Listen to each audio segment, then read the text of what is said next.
Welcome everyone to SST College of Arts and Commerce Ulhasnagar. This is SST Edupedia. Myself Professor Dilip Ahuja. आज हम लोग एक interesting topic पढ़ने वाले हैं जो कि हमें बीकॉम, बीएमएस, बैफ इन स्टूडेंट्स के लिए यूज़ होता है. चैप्टर का नाम है इंटरेस्ट. सबसे पहले चीज़, meaning of interest. Interest is a reward of investment और लेंडिंग और borrowing the funds. Basically interest के दो टाइप्स होते हैं, simple interest and compound interest. दोनों में डिफरेंस है. कुछ डिफरेंस क्या है पहले आइए समझते हैं. जब हम बात करते हैं सिंपल इंटरेस्ट की, तो सिंपल इंटरेस्ट जो है वो हमेशा आपको फिक्स अमाउंट मिलेगा, कभी उसमें कम ज़्यादा नहीं होगा.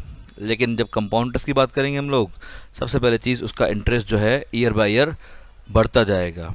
ओके, सिंपल इंटरेस्ट हमेशा कंपाउंड इंटरेस्ट के मुकाबले छोटा होता है और कंपाउंड इंटरेस्ट हमेशा बड़ा होता है. सिंपल इंटरेस्ट की फॉर्मूला जो है P into N into R upon 100. Okay, N की जगह पे हम लोग टी भी यूज़ कर सकते हैं, that is number of years, या फिर इसको हम लोग टर्म भी कह सकते हैं. लेकिन जब बात करें कंपाउंड इंटरेस्ट की, तो फॉर्मूला बनती है amount equals to principal amount into 1 plus R upon 100 rest number of years. Okay, then जब हम बात करें सिंपल इंटरेस्ट की, तो इंटरेस्ट हमेशा प्रिंसिपल अमाउंट पे कैलकुलेट किया जाता है, और कंपाउंड इंटरेस्ट में previous interest plus principal amount दोनों पे इंटरेस्ट मिला के कैलकुलेट किया जाता है. अगर हम बात करें सिंपल इंटरेस्ट की, तो बेसिकली जो उसमें दो फॉर्मूला इस्तेमाल होती है वो है simple interest equals to P into N into R upon 100, ये एक फॉर्मूला. दूसरी फॉर्मूला हमारी जो है A equals to P plus I. P अभी यहाँ पे सभी शब्दों का मतलब क्या है. P मतलब होता है प्रिंसिपल अमाउंट, N मतलब number of years, R rate of interest, I means हमारे इंटरेस्ट का जो अमाउंट होता है वो, और लास्ट में होता है A मतलब के अक्यूमुलेटेड अमाउंट जो हमें मिलता है लास्ट में at the time of maturity. See compounders की जब बात करें हम लोग, कंपाउंड इंटरेस्ट में A equals to P bracket 1 plus R upon 100 rest N. मैंने पहले बताया फॉर्मूला, फिर से मैं आपको बताऊंगा आगे. नाउ थोड़ा समझते हैं कि दोनों में फ़र्क किस तरह से कैलकुलेट किया जाता है. ओके, अगर हम एग्जांपल लेते हैं कि अगर एक इन्वेस्टमेंट है, हम लेते हैं 1000 रुपये की, सपोज सिंपल इंटरेस्ट पे अगर हमने उसको रखा और कंपाउंड इंटरेस्ट पे अगर उसको हमने रखा, तो कैसे इफेक्ट आएगा. फॉर द फर्स्ट ईयर दोनों में कोई फ़र्क नहीं होता. फर्स्ट ईयर में दोनों 100% सेम होते हैं. ओके, सपोज जो हमने एग्जांपल लिया अभी, उस पर 10% इंटरेस्ट मिलेगा हमें. सो सिंपल इंटरेस्ट में ये हमेशा 100 रुपीज़ आपको इंटरेस्ट देगा. फॉर एग्जांपल यहाँ पे देखो, जो 1000 रुपीज़ है उसको हमने क्या किया, फर्स्ट ईयर में इंटरेस्ट लगा हमें कितना 100, तो कितना हो गया वो अमाउंट टोटल 1100. फिर आपको इंटरेस्ट मिला है 100 रुपीज़, वो अमाउंट हो गया 1200. अगेन थर्ड ईयर में भी आपको सेम 100 रुपीज़ ही इंटरेस्ट मिलेगा. लेकिन नीचे देखिए आप कंपाउंड इंटरेस्ट में, कंपाउंड इंटरेस्ट में देखिए 100 रुपीज़ हमने 1000 रुपीज़ हमने इन्वेस्ट किया था, जो उस पर आपको 100 रुपीज़ इंटरेस्ट मिला है. वो 100 रुपीज़ हमने ऐड कर दिया हमारे प्रिंसिपल अमाउंट में, तो बन गया हमारा A. तो जब सेकेंड ईयर इंटरेस्ट मिलेगा तो 1000 प्लस जो 100 रुपीज़ हमें इंटरेस्ट मिला है, दोनों को मिला के मतलब कि 1100 पे इंटरेस्ट मिलेगा, that is 110 rupees. Again second year के बाद थर्ड ईयर में भी ऐसा ही होगा, आपको जो 12,100 पे इंटरेस्ट मिलेगा आपको. ओके, तो ये अमाउंट बढ़ते जाएगा. जैसे जैसे ईयर बढ़ते जाएंगे आपका principal amount plus interest add होते होते अमाउंट बढ़ेगा हमारा. ओके, सिर्फ फर्स्ट ईयर में दोनों सेम होते हैं. ओके, सो अगर हम एग्जाम्पल के साथ एग्जाम्पल लेते हैं. Mister A borrowed rupees 10,000 from B for 4 years at 10% per annum simple interest. ये जो लिखा हुआ है PASI, ये यहाँ पे इन्फॉर्मेशन दी है उसने हमें, per annum simple interest. Find the interest and the amount on maturity. मतलब कि हमें क्वेश्चन में जब उसको सॉल्यूशन करेंगे तो हमें जो इम्पोर्टेंट बातें हैं वो क्या है देखिए पहले. P मतलब कि हमें जो प्रिंसिपल अमाउंट दिया हुआ है वो 10,000 है, नंबर ऑफ ईयर्स हमें दिए हुए हैं 4, एंड इंटरेस्ट दिया हमें रेट ऑफ इंटरेस्ट 10%. टोटल 5 बातें होती है. देखिए उनमें से अगर हमें 3 बातें मिल जाती है क्वेश्चन में, तो बाकी 2 चीज़ें फाइंड करना हमारे लिए काफ़ी आसान रहता है. ओके, तो इस क्वेश्चन में हमें इंटरेस्ट और अमाउंट फाइंड करना है. सबसे पहले इंटरेस्ट फाइंड करेंगे. I equals to P into N into R upon 100 जो मैंने बताया पहले आपको।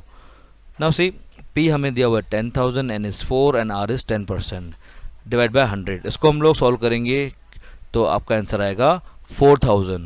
देन ए निकालते कैसे हम लोग, ए मतलब क्या, प्रिंसिपल प्लस इंटरेस्ट जब मिलाते हैं तो बनता है हमारा amount on maturity, that is 10,000 plus 4,000 will be 14,000। Okay, तो जैसे हमने बात की सिंपल इंटरेस्ट के बाद मैंने कंपाउंड इंटरेस्ट के बारे में बात करें। अगर कंपाउंड इंटरेस्ट को हम लोग 4 तरीके से कैलकुलेट कर सकते हैं। Number 1 annually, then half yearly, then quarterly and then monthly. So annually मतलब साल में एक बार मिलेगा, हाफ ईयरली मतलब साल में 2 बार मिलेगा, क्वार्टरली मतलब साल में 4 दफ़ा मिलेगा, और मंथली मतलब साल में 12 टाइम मिलेगा आपको। सो फॉर्मूला देखिए आप, फॉर्मूला में हल्की चेंजेस जो आपको दिखेगी वैसे ही दिखेगी आपको। देखो ए एनुअल की बात करें अगर हम लोग, A equals to P 1 plus R upon 100 raise to N. देखिए यहाँ पे सिंगल एन है और 100 सिर्फ लिखा हुआ है, तो ये साल में एक ही बार मिलेगा। हाफ ईयरली की जब बात करें तो वहाँ पे चेंजेस नोट करिएगा, A equals to P 1 plus R upon 2 into 100। ये जो 2 है ये because of twice in year हमें मिलेगा। ओके, देन पावर में क्या देखिए 2n, बिकॉज हमें इंटरेस्ट भी 2 बार मिलेगा।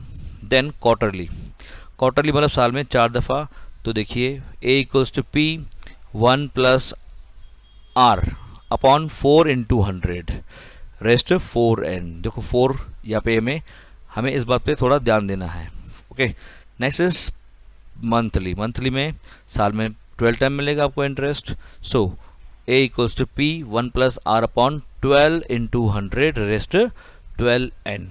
ओके, देन अगर इसका हम लोग एक क्वेश्चन लेते हैं, लिखा हुआ है if ₹10,000 is borrowed on compound interest of 10%। Okay, per annum compound interest, यहाँ पे जो दिया हुआ है इंफॉर्मेशन PACI, पहले क्या था PASI, यहाँ पे CI, यहाँ पे हमें इंफॉर्मेशन मिल जाती है कि ये हमारा क्वेश्चन जो है कंपाउंड है या फिर सिंपल है।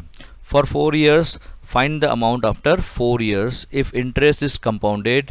अभी यहाँ पे चारों एक साथ दिए हैं, annually, half yearly, quarterly and monthly. तो क्वेश्चन में सबसे पहली जो ज़रूरी चीज़ है हम लोग ने निकाली क्वेश्चन से छाट के, क्या है वो, P is 10,000, N is 4 and R is 10%। We have to find amount. Okay, so हमको चारों तरीके करने हैं, हम चारों तरीके देखेंगे। फर्स्ट ऑफ ऑल इसको सॉल्व करने के लिए मैं आपको एक शॉर्टकट बताऊंगा, ध्यान दीजिएगा।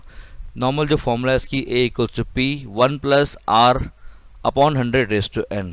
तो जो जैसे कि पता है हमें P 10,000 है, 1 इज़ इन फॉर्मूला, 10 हमारा रेट ऑफ इंटरेस्ट है, अपॉन 100 रेस्ट जो 4 है हमारा नंबर ऑफ ईयर्स है। जब इसको सॉल्व करेंगे तो कैसे करेंगे, 10,000 को हम पहले सेम रखेंगे, देन ब्रैकेट को सॉल्व करते समय हम लोग 10 डिवाइड बाय 100 प्लस 1। ओके, अगर हम एक साथ सॉल्व करेंगे तो आएगा 1.1। पावर में जो 4 है यहीं पे बच्चे अटकते हैं, इम्पॉर्टेंट स्टेप यही है, या तो इसको आपको 1.1 इंटू 1.1 या तो इंटू 1.1 इंटू 1.1 4 बार कर सकते हो। Otherwise we have a simple method, the method is 1.1 लिखेंगे हम लोग कैलकुलेटर में एक बार, इंटू बटन दबाएंगे हम लोग एक बार, तो ये हमने एक बार लिख दिया है। बाकी जो 3 बार हमें चाहिए उसके लिए हम लोग सिर्फ इक्वल इक्वल इक्वल करेंगे। This is a shortcut method, तो आपको आएगा 1.4641। दोनों तरीकों से आपका आंसर सेम आएगा, but this is a simplest method. Okay, so जो भी आपका आंसर आएगा यहाँ पे, जैसे कि यहाँ पे आया 1.4641, पूरा आपको लिखना है पूरा, देन मल्टीप्लाई करेंगे उसको हम लोग 10,000 से, और आंसर विल बी 14,641। ओके, ये जो तरीका था हमारा एनुअल था। सिमिलरली हम लोग इसको हाफ ईयरली में अप्लाई करेंगे।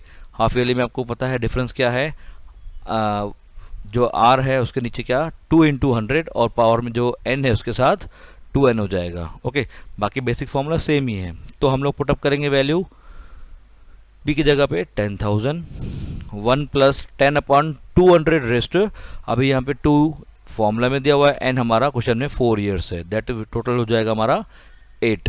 तो जब इसको हम सॉल्व करेंगे 10 डिवाइड बाय 200 प्लस 1, तो आपका आएगा 0.05, प्लस 1 करेंगे तो 1.05 आ जाएगा हमें। पावर में क्या है अभी 8, हम क्या करेंगे शॉर्टकट मेथड अप्लाई करेंगे 1.05 एक बार लिखेंगे, इनटू बटन दबाएंगे और इक्वल बटन दबाएंगे कितनी बार 7 टाइम। क्यों भाई, क्योंकि हमें 8 टाइम चाहिए हमें, एक बार तो मैंने लिखा ना 1.05, ओके। बाकी रिमेनिंग 7 टाइम हम लोग क्या करेंगे, एक बार इनटू दबाएंगे, बाकी 7 टाइम इक्वल दबाएंगे, ओके। तो हमें पूरा जो आंसर आएगा 1.4774554437 पूरा लिखना है हमें, ओके। फिर जब उसको मल्टीप्लाई करेंगे 10,000 से, then at the time of final answer you can use 2 digit after decimals, जो यहाँ पे आया है 14,774.55। सिमिलरली क्वार्टरली जो हमें करना है उसमें हमको क्या होगा, डिवाइड बाय 400 और 4 एंड हमें मल्टीप्लाई करना पड़ेगा। यहाँ पे क्या होगा, जब आप इनटू करोगे इक्वल कितनी बार दबाओगे आप, पावर में क्या है देखिए, पावर में 4 इंटू 4 16 अगर लिखा हुआ है तो आप क्या करोगे 15 time equal button दबाओगे, okay.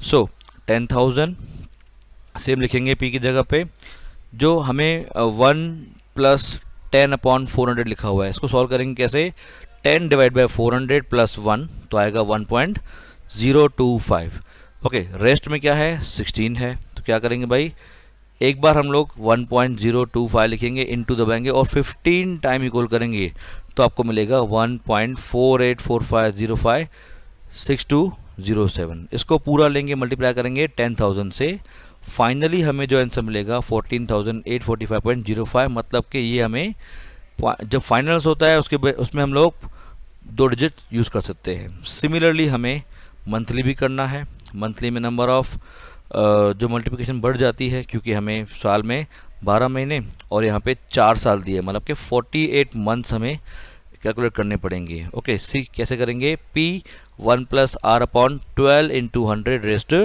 12n, तो 12n मतलब कि 48 हो जाएगा, क्योंकि हमें 4 साल दिए हुए हैं। सो इसको जब सॉल्व करेंगे हम लोग 10 डिवाइड बाय 1200 + 1 करेंगे तो हमें एक रिकरिंग नंबर मिलेगा 1.0083333 मिलेगा। हम लोग उसको 3 पे स्टॉप करेंगे, देन जब इसको कैलकुलेट करेंगे कैसे करेंगे, 1.0083 लिखेंगे हम कैलकुलेटर में एक बार, 47 टाइम्स हम लोग इक्वल बटन दबाएंगे तो जाके आपको कैलकुलेशन मिलेगी। आराम से करना है हमें, हमारी जो कैलकुलेशन है काउंटिंग करके करनी है, एक बार भी ऊपर नीचे नहीं होना चाहिए। यहाँ पे आंसर हमारा आया है 1.486922666099, ओके। जब इसको मल्टीप्लाई करेंगे 10,000 से तो फाइनली हमें जो आंसर आएगा 14,869.92 हमें आंसर मिला है। सो मैंने बताया फाइनल आंसर के टाइम पे हम लोग 2 डिजिट यूज़ कर सकते हैं, ओके। तो ये कुछ मेथड थे, ये तरीके थे जिससे हम लोग सिंपल और कंपाउंड इंटरेस्ट कैलकुलेट कर सकते हैं। Thank you.